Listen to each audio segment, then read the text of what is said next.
Well, I'm Michael Edison. I've been involved with sports in Marshall County, I think, my whole life, really. I mean, since I was born, my dad was coaching, and so I was going to games, and so just and played, and then have been coaching. So I'm the head coach here at Laville, and this will be my 12th year.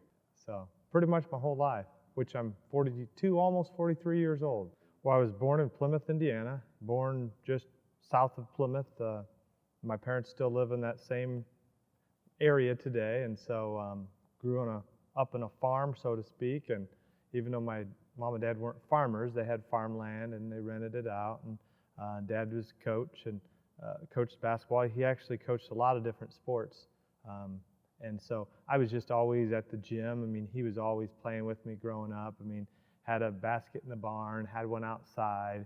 You know, not like the one I have for my kids now, where it's like the gorilla type, where it's a nice padded. You know, it was just a hoop outside, and you know, you got your grass, and you wear it down during certain parts of the year. And we had a lot of battles. I mean, we had a playroom, what we called it, where my dad and I played basketball, and you know, there was a wall kind of right by the basket where he'd try to get me to take it strong, and you know, I have to go into him, and we just worked a hole right into that wall. To where it was something that bothered my mom a little bit, but it's just something that we did. And so we had a lot of good one-on-one tournaments in there and playing a lot.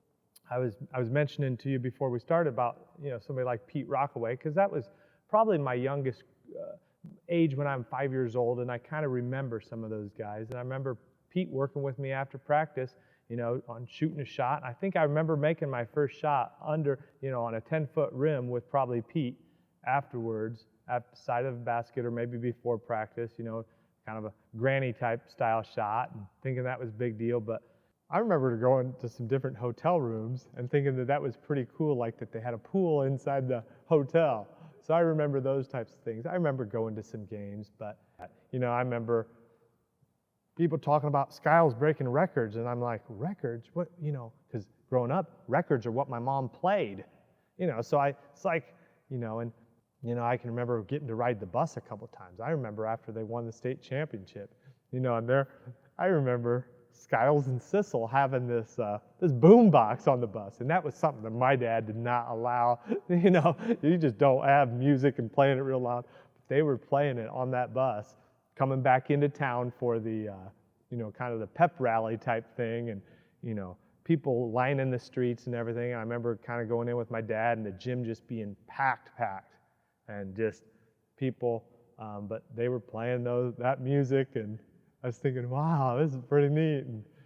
But just kind of some of those little things you remember. But just, you know, then even after that, thinking it was such a big deal when some of those guys would come back and play. You know, and Skiles, when he made it to Michigan State, and then, you know, he was playing with the Pacers and the Bucks, and he would come back and maybe talk at one of my dad's summer camps. You know, and he'd play open gym with us, and he'd maybe show me his sit-up routine that he did, and different things, some agility drills. And you know, I'm in, you know, elementary, junior high, and thinking that's a big deal to having him come back, and this is Scott Skiles, and some of those guys still live around town, and you see them once in a while, and they don't even know that, you know, the role model that they were to me growing up. But I can remember, you know, my mom always pointing to certain players that she liked the things that they did and wanted me to, you know, kind of watch those things. I remember her talking about Phil Wendell, you know, and he won the Trester Award, and just how humble he was, and just how, you know, he was unselfish in his play. And so those things stuck with me. Growing up, I looked up to those guys that played for my dad, which I think now as I have kids, and my son, my oldest son, is going into 5th grade. He's doing those same things now. He's looking at these players. So I always love it when I have these players that I've been blessed with that are good role models, because I know those little eyes are watching them. When we left the school to go to semi-state, we went over another elementary or two, and there were just kids lined up. I mean, it's almost like, man, what, you know, why are they thinking of us this way? But they were. And then you think back, well, remember when you were a little kid?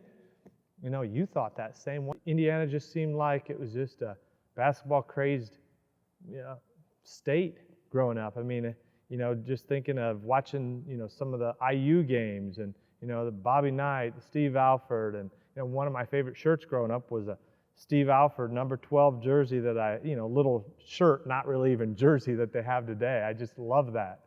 And so, watching people like your Damon Baileys, just and going to the state tournaments and just how packed it was, and then just being a part of it and watching my dad's teams, and it just I don't know, it was just something that my dad and I enjoyed doing together. My dad and I just had a lot of good memories growing up, just going to the gym all the time, and then also playing for my dad then when I was in high school. So it started when I was young and then just has continued. So I've just had that passion for sports, athletics, but also for basketball, and that was ingrained in me just with the passion and love my dad had for it. Enjoyed it, and now I love just coaching and being with guys and working on something, and trying to come up with game plans to try to maybe beat teams that are more talented than us, and just work with guys and help develop their skills. There were probably different instances in my life where I just felt like, I used to play all the time in elementary. That's what I did outside at recess, and that's just what I did. And in junior high at Lincoln, I remember Mr. Beaker. He's a principal over at McCutcheon now, but he was one of the math teachers there, and he would come out and play with us at recess. And now the position that I'm in, I remember that and think, man, that he took time out of his day or his lunch period, and maybe it was assigned duty to him, but he didn't go out there begrudgingly. And he would have played for my dad back in the maybe 70s type of thing, and he was just a great guy, and so I just have great memories there. I skipped lunch. I didn't eat junior high lunch. I went out there as soon as they'd let us and played basketball. My dad, he had me work like in the summer around the house and do different stuff. It's not like I slept in. So when it rolled around for open gym to come, and I'm in 5th, 6th, 7th, 8th grade, not even in high school, and he'd say, hey, we got to go to open gym. It wasn't like, oh, it's a hot day, the gym's going to be hot. It's like, man, he's had me out working. I get to go play. I was so excited. I probably was on cloud 9 most days that I got to go in. And looking back on it, there are probably a lot of high school guys that are like, oh, I'm going because parents are making me, or because I have to, or it's hot in here, coach, where's the air type of thing. But to me, I just loved it. I loved playing with those older guys. I loved that they included me. I always wanted to do a good job, and so that they, I can just remember being like 6th, 7th grade, and some of those high school players, passing me the ball, and I was focused. I didn't want to drop that ball. If I shot, I wanted to make it because I didn't want to let them down. And so I don't know. I just remember growing up, just really having a passion for it, and really be enthused about any time I could play. Well, different guys, but when I was in junior high, I ended up playing then with some of those guys on as seniors. So we're talking Jody Burke, Seth Gilmer, Jason Benner, Mike Large, who's over in Triton, his son's playing now, Dave Rohrig, Jim Klingerman, Jake Benner. Those were the 7 seniors. So those were some of the guys that I got to play with when I was, in junior high, and I just thought that was a big deal. I think also on that team, we were able to win the sectional that year, but Michael Delp was on that team, and Mike Kirshner, both of which are at Plymouth right now. Mike Kirshner coaches football over there and helps Mr. Barron, John Barron. So those were the guys I just kind of grew up as a little bit ahead of me. But even my younger years, I just remember, even like I graduated in 95, but in 85, Tony Plotho. And he's a coach over at Plymouth right now, and he's number 32. I just remember Tony. He was somebody I looked up to. You got just different guys that I just tried to emulate, and I would do certain things like in the backyard or in the house or in the gym just because I saw those guys do those things. Well, in 6th grade, I had Mr. Bill Snyder. Whipper is what they called him, and I just love him. He just enthusiastic, passionate, and was great with kids that age. I had him as a 6th grade coach, and I had him as an 8th grade coach, and he even made a couple highlight tapes for us. And he and Mr. Glenn Starr, and that was just so neat, and those VHS tapes I still have, and it's just neat to go back and relive that. And in 7th grade, I had Mr. Mercer, Mr. Mike Mercer, and he's just a legend, just with the way he's impacted kids' lives. Not just basketball, but all sports, and just mentorship. And what a great, 2 coaches in 3 years that I had there that just kind of developed me into those formative years. But we had some decent players, some guys that, back at the time you don't really realize it. You think everybody's going to go to the NBA, and for sure everybody's going to play through high school. And what college are you going to? Are you going to play for IU? Are you going to play for, those types of things? But, there were really only a couple guys that ended up from that group, of 20 plus guys that are in, playing 6th grade basketball that wind up being on the varsity team, really. And, it's something I didn't really think of before, but that just kind of happens. And so that kind of became what we did there in junior high, and we had some successful teams, so to speak. And then I was fortunate to be able to play my freshman year on varsity. So then I had my dad for 4 years in high school, and that was just an unbelievable experience. I loved it. I felt like practices were really tough in high school. He worked us pretty hard, but I think that, one of his quotes was, "Champions do the things they hate in order to create the things they love." And it's not always fun to do those extra things, or to run, or to get your body in shape, but the effects and the rewards of that outweigh the that short-lived pain, so to speak. And so it was I don't know, growing up, I think I was maybe a little bit different than the average kid when it came to playing games, because winning was, that's an important thing. And it's not like winning is everything, it's just that when you put so much time and effort into things, and I saw my dad just pour over game film and practice and those types of things, when you put a lot of yourself into anything, then I think winning is more exciting, and I think losing hurts more. So growing up, it was, we're competitive. We don't like to lose. Sometimes I wonder if I dislike losing more than I really like winning. But it's important to just kind of, take things with a grain of salt too. It's not, there's a lot of other lessons that can be learned. But with that said, in those junior high years when we would lose a game, I remember us losing a tournament over at Valparaiso, and that was a big deal. We lost a close one, and it's not like it's, ho-hum and, goofing around on the bus afterwards. It's like you're crushed. That's kind of like your everything at that time. And so early on, I know when I was elementary school, my dad would be coming down we had a long lane, and he'd be coming down that lane after a loss or something. Mom would scurry my sister and I into bed, and we could hear him, just his old pickup truck, we could hear that coming down. We didn't want to be around because we knew Dad was a little extra edgy, or, he just was upset. And so I just kind of learned at an early age that when you put a lot of effort into things, you want to be successful at things. You don't do things half-heartedly.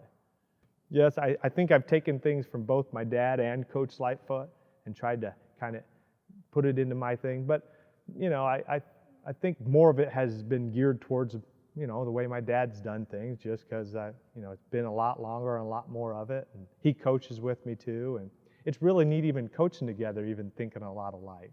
Because in practices, we kind of have the same mentality or ideas, and games, same thing. And yeah, that's tough, because I don't really like to go back there, because I kind of, it kind of starts to bring it up with me, because, I was talking about, just it's the whole idea of not letting your dad down. You don't want to let your dad down. I can still remember taking my jersey off, because I waited there a long time. And at number 10, still remember taking that jersey off and just kind of setting it in that pile, so to speak, and just seeing it for the last time and knowing that this was it. And that was just, that's really tough. It's kind of like my last game in college a little bit too, because it's your last time with your dad. And that's why I get a little emotional, because, he helps me coach right now. My dad's pushing 75. And even though I try not to do it, to take him for granted, I think people take things for granted that they just are used to and they have. So I try to really soak it in, just the relationship I have with him and just being able to coach with him, because I know it won't last forever. But I think, I didn't get up this morning and say, oh, I'm so thankful for the hot water. I'm thankful for the hot water when I don't have the hot water and then I get it back. So I just really tried to soak it up. I just tried to soak every moment with him up when I was playing for him. And so, he wanted it for me as much as, as he wanted it for himself.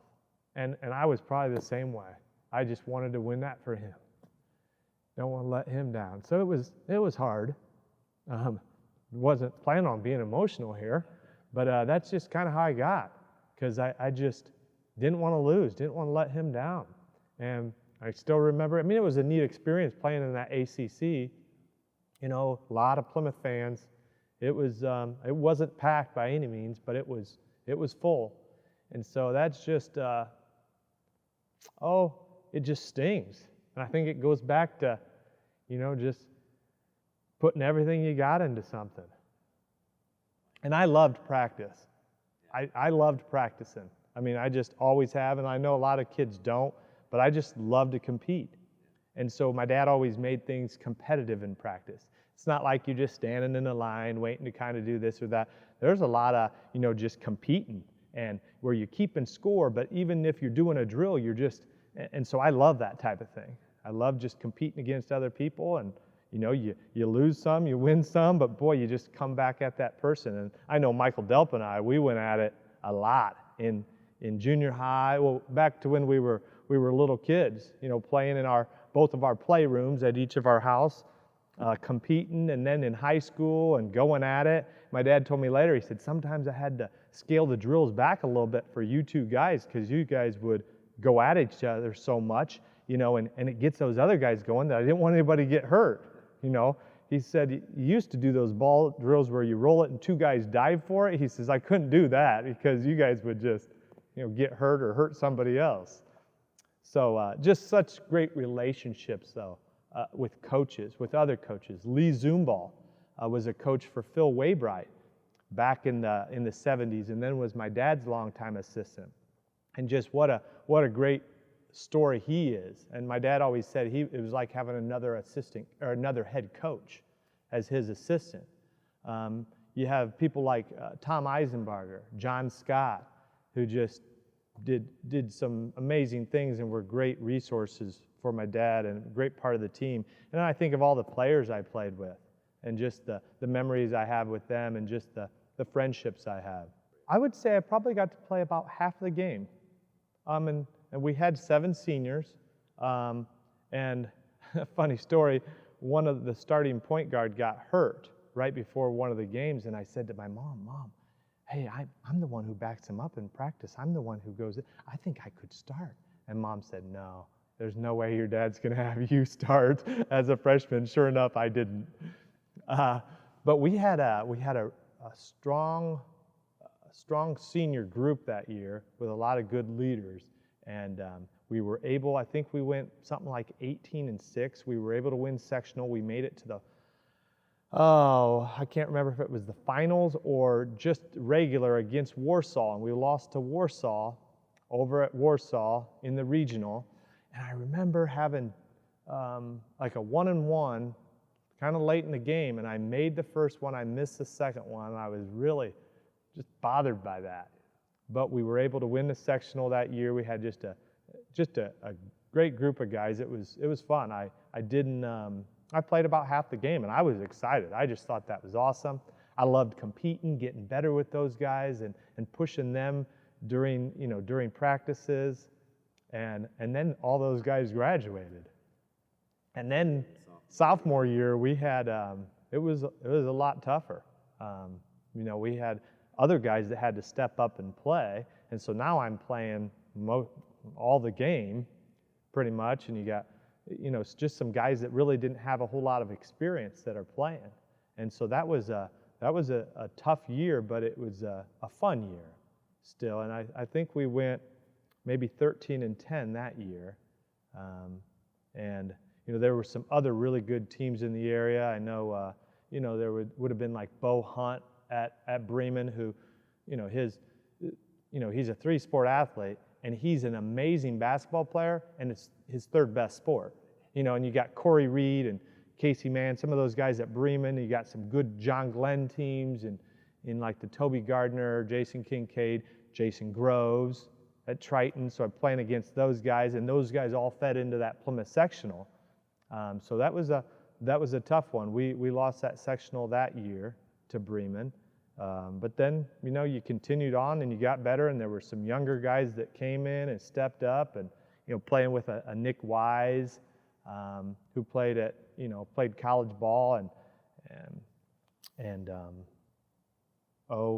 you had just some guys that don't always get mentioned a whole lot, but just were kind of those blue-collar guys that just sacrificed for the team, the rebounders, the screeners, because I might get some of the accolades because I hit a shot, but they're setting these screens for me, and some of those guys are just amazing guys to just play with.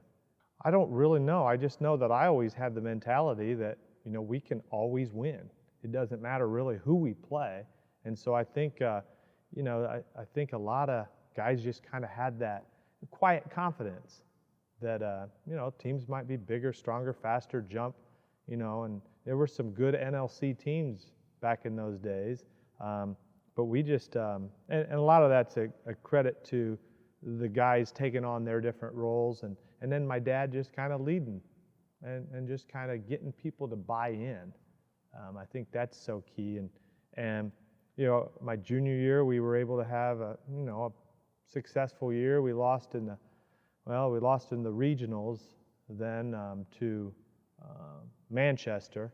I broke my elbow towards the end of the game, and we lost, just basically right down the stretch, and I was pretty upset that I didn't knock in a shot or do this or that, and so it just kind of carried with me into the summer, and just kind of my passion and just kind of what was on my mind that we had to get past them, Manchester team.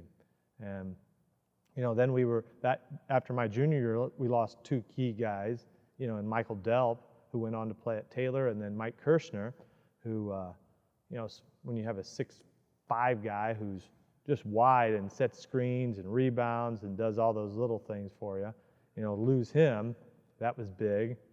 But then we had some younger guys that were kind of, coming into their own and seeing what Mike and Michael had done, and really stepped in that following year. And so we were able to have a couple successful years there that were a lot of fun.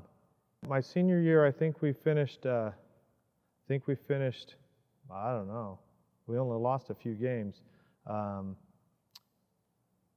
When you're going against your Kevin Altz, who's Mr. Basketball, I think it was my senior year that I don't know, I might have had 3 fouls in the first half, and usually 2 fouls, my dad takes you out, and I said, it's right, Dad, I'm good. And he kept me in with 3 fouls, and then coming into the third quarter, I got my 4th foul right away. And it's like, geesh, and I said, Dad, I'm good. So I played pretty much the rest of the game. I don't think I fouled out with 4 fouls. But against some good Warsaw, good NLC teams, but just a great group of guys that I played with. It was just kind of almost a magical season. We were able to win the sectional, we were able to win the regional, we were able to beat Manchester, and then we headed into the semi-state, and when we're at the semi-state, and it was neat to go to the final. It was a semi-state dinner at the ACC, and it was neat to hear the coaches talk, and neat to hear my dad talk, and we were playing Fort Wayne North. And actually, Keon Brooks was one of Fort Wayne North's best players. Now, he's coached for them, and he might be moved on, but his son is playing now. Okay, and I don't know where he's getting recruited, but some big-time Division I teams. And so his dad played at that time too. And they had a couple other players that were really good. But it was really neat to watch my dad during that banquet talk, because he just built them up, and rightfully so, because they were awful good.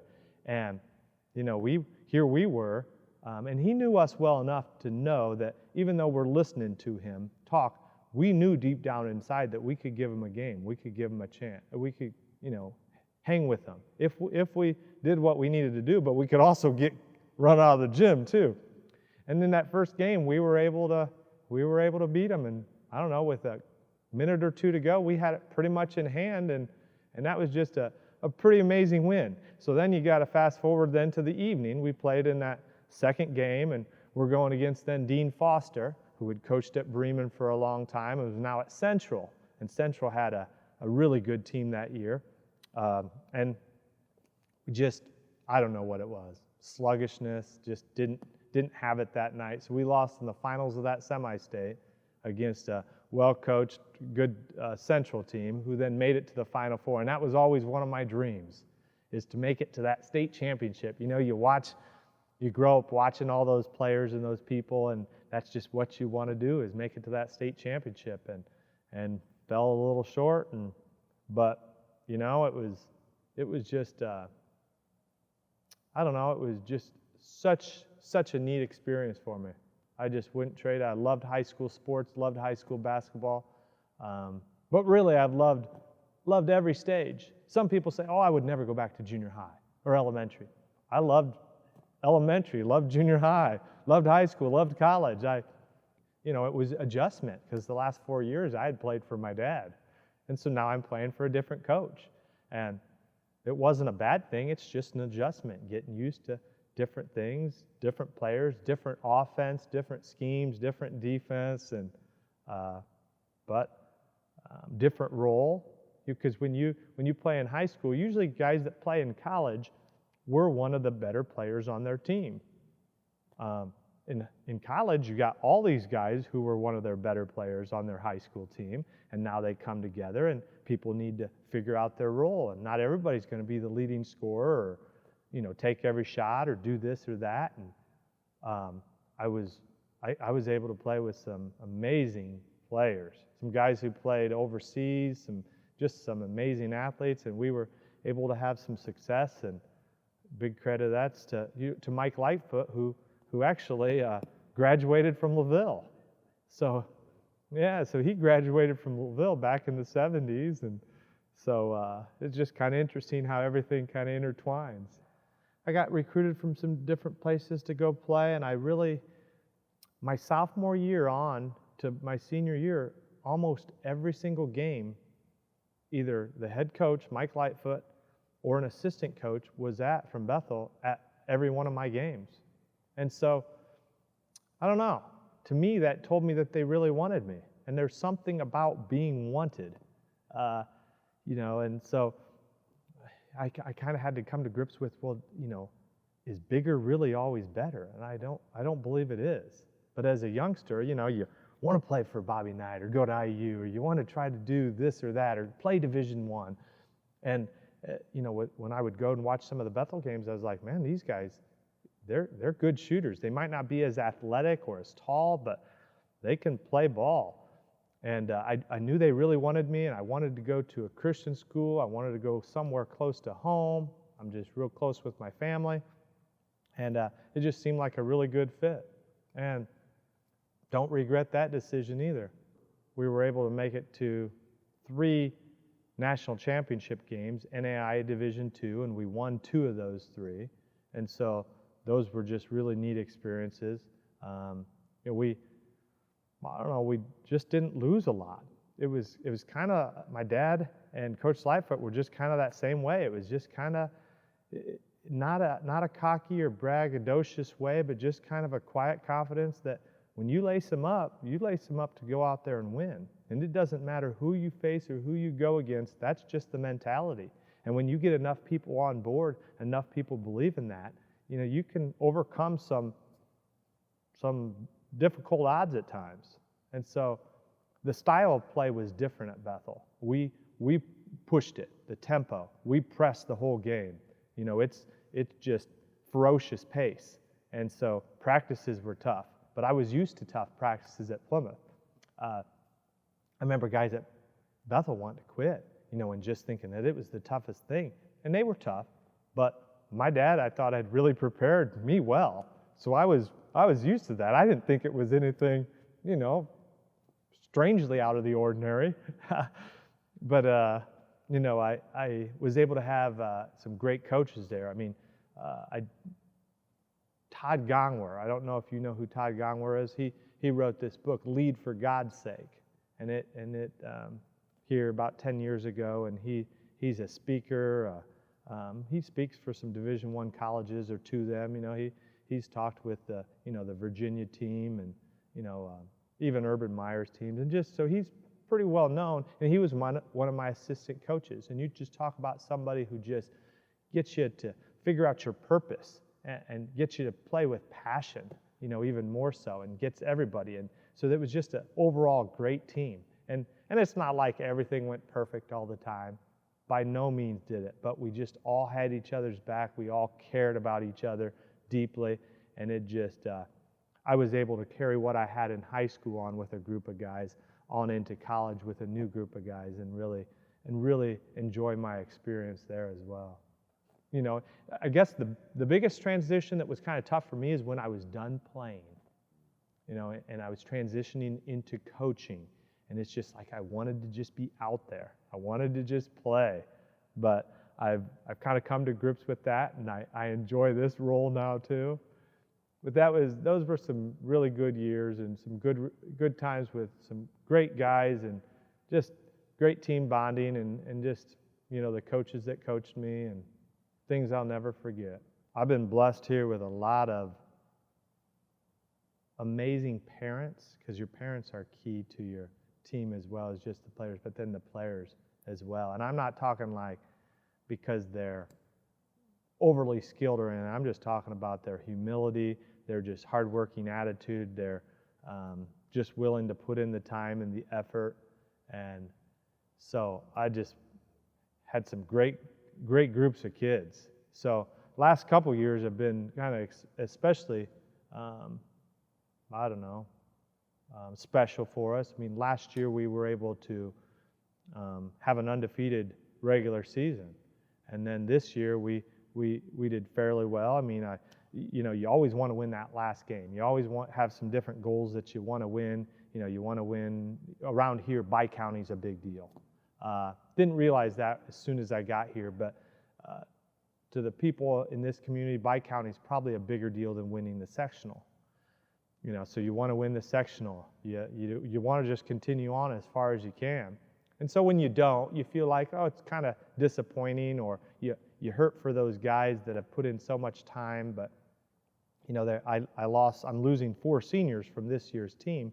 And one of the guys, Luke Beeler, talk about a humble guy, hardworking guy, and just a great leader for me. He started every single game for 4 years for me. Every single game. So to lose somebody like that then heading into next year is a big loss. And a couple of the other guys played a lot of minutes as well. And so I'm losing a lot of key guys that just were good leaders. And so I'm hoping that these younger guys really soaked it in and really learned from these guys, so they'll kind of be able to carry on that tradition, so to speak. Laville has just been a great place. I love working with the people I work here. I have my dad as my assistant. Sometimes wonder if he should really be my assistant or not. So anytime you have somebody like that, it's pretty special. So we just have tried to, you know, just keep working with the guys and just keep plugging on and just try to instill, you know, just a winning attitude. But not only that, just trying to get, I don't know, teach life lessons to the guys. I think the year before we were maybe about 13-10 and lost one of our better scorers, better players, and I wonder, and basically we just tried, it was one game at a time, and won that game, we kind of went to the next game. Then all of a sudden we started getting a little bit of a streak going in, and people started talking about it. And I know that that's when it's dangerous, because I think you come out more focused after a loss. So people say, well, do you learn things from a loss? Absolutely. Do I want to experience that in order to learn those things? No, I'd rather our team try to figure them out without losing. So we really stress throughout the year that we're going to, just focus on the next game, the next possession, just break things down. And we're not going to try to get too big of heads. I said we're just going to, it's really not that big a deal. You're only as good as your next game type of thing. But what we also had were guys that just fulfilled their roles. And I've been so blessed with guys who have just been unselfish, who have played team ball, who have had, there might be a couple guys on the team that really don't score much, but they're just as valuable to the team because of the other things they do. There could be guys, numbers 9, 10, 11, and 12 that hardly play, that are just as valuable as the top scorer on the team because of the things they do every day in practice. And we just kind of had that perfect storm, that perfect mix. And, it's that chemistry that coaches talk about a lot.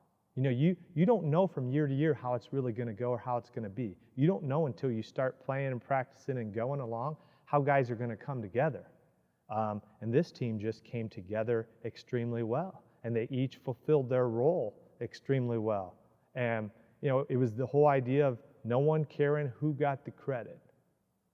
And it's amazing what can be accomplished when that takes place and when that happens. So just a real magical season, just a neat group of guys to do that with. And we wish we could have kept going, but it just doesn't always work out that way. We had several of those throughout the year. I mean, we won a close one towards the end of the season to win the conference against Knox. It came right down to it. But the team we were, kind of, I wouldn't say looking towards, but we had on our minds all year was Westview, because Westview is just a basketball powerhouse. They've just been good. They've got 2 coaches' sons that played for them the last couple years. And one of them was Ross Hales, who played for Bob Knight, played football, and you got one of the Yoder boys. And so anytime you get 2 coaches' sons playing on the same team that know the game, they're just tough to beat. And so they were on our mind all year, and we've had some limited success against Westview just because they're good. We only play them one time a year, and that can be in the tournament. And we've been able to beat them a couple times and win a sectional a couple of times and those types of things. So we knew if we're going to win that sectional, we had to go through them. And it was, we got down a little bit in that sectional game. We fought back and we cut it to 3 and had a chance to kind of get it over that hump and just couldn't quite do it. And we fell a little short there in the sectional, and they continued on. And, Rob Yoder over there, he is just a great guy, great person. So you don't like to lose. I don't like to lose, but when you can lose to a coach or a team that's a classy team, it makes it a lot better. You're pulling for that team, and that's how he is. Only that Knox game was it really like nail-biter. I mean, there were some games we even played Bremen, who didn't have a spectacular record that year, but through the first half, it was pretty close. But the thing is, and the thing I tried to stress to our guys is, every game's different. When you start winning some games, you get that people bring their best against you. And if you aren't ready, if you aren't focused in, and not only that, Bremen and Glenn are just down the road, and they're big rivals for our school. So they're always going to bring their best shot against us. And especially when they know, they're supposed to be good. Yeah, we'll show them type of thing. So there were some other kind of somewhat close games, but nothing that was a nail-biter like that Knox game right at the end. So we had, that year we had Dakota Fig, who really had never played before. And so he made the team and was a really hard worker. So he was a senior that year. Then we had Jacob Good, and we had Dalton Dove, who were both senior post players for me. And those were my 3 seniors that year.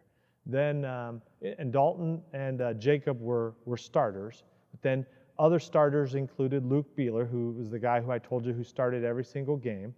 You had Riley Cox, who's a great-grandson to guy you interviewed, Coach Cox. You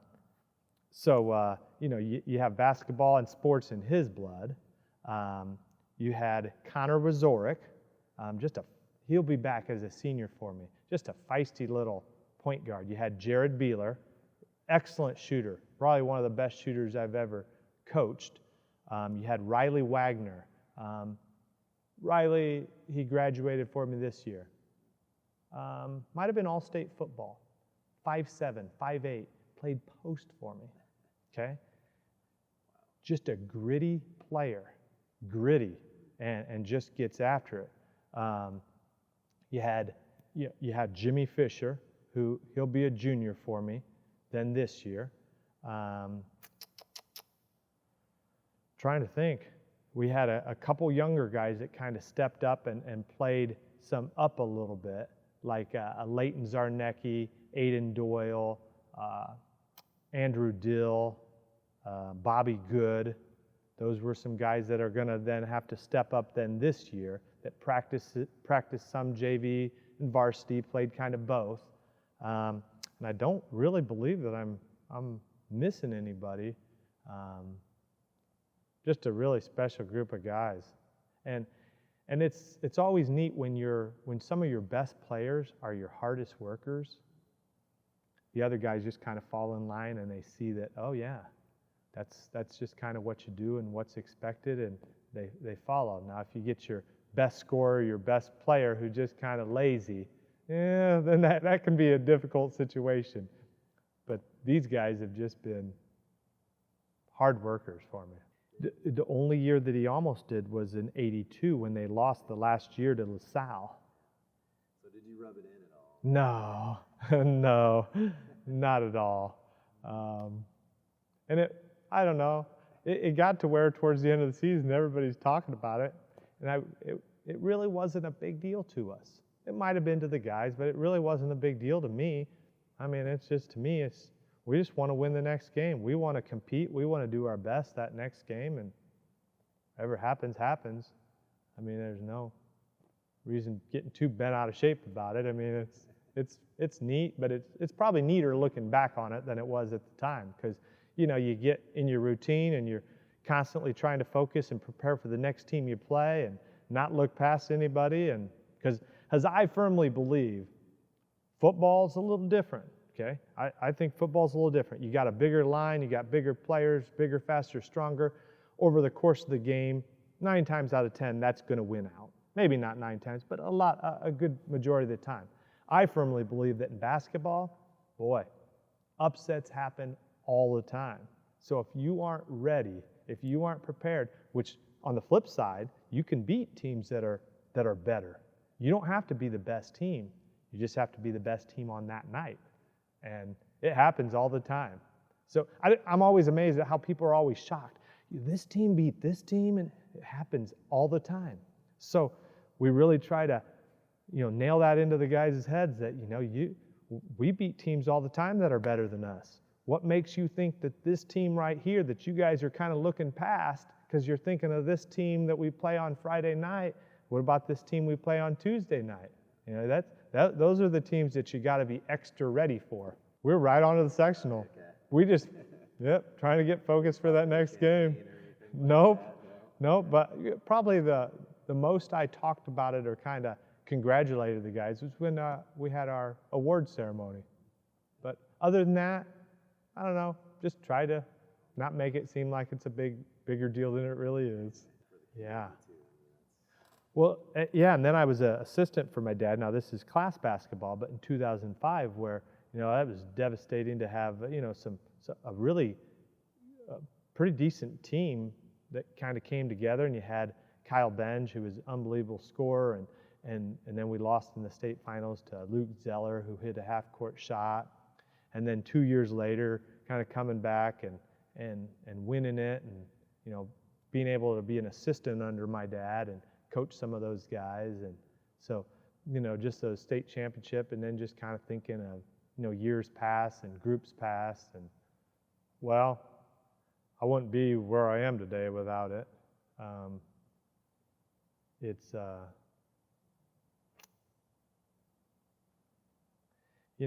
don't think it's not even close to being everything to life, but it's a big part of my life. I mean, even now, with my kids and just kind of what I do is, I'm an assistant principal, but I'm also coach, and a lot of people in the hallways call me coach. So I wouldn't really want it to ever define me, because I think a lot of times people will, they say what they do, and that's kind of how they're defined. But it has been just it's helped shape me. It's helped me, I really went to Bethel because of basketball. That's how I decided where I was going to go to college. And through that, I was able to meet my wife. I've got 6 beautiful kids. So, it's taken me down a path. It's helped me have an unbelievable relationship. And I think I would still have it without sports, but it's just in a different way with my dad. And that's just been something so special to me. I feel like I have a pretty neat relationship with my kids, and we're able to talk about, sports and how it affects our lives. And, it's thing that sometimes I hate about sports or, a game is, I can go to a band concert here, choir concert, everybody leaves happy because their son or daughter, they performed well. Maybe they're off key a little bit. Maybe they didn't do this, but everybody leaves happy. Basketball game, I sometimes don't like myself. I truly don't, because I can be a little bit different. I can know I'm a little edgy at home. I know that I'm just, all because of what? Because we lost a game. But it's just something that I'm passionate about. It's something that has really just shaped me, and it's been there for me, and it teaches you a lot of life lessons. And that's cliche, but it's true. It's true. You learn so much from athletics. You learn about winning, losing, team, working together as a team. And I never mentioned, somebody like Mary Beth Hunter, who was one of my coaches growing up, playing tennis all those years, and just the shaping, the formative years, and what she did. And that's just what sports has done for me. And mine has just kind of happened to go down the path of basketball, but boy, it's just been a good portion of my life, and I'm just grateful for it.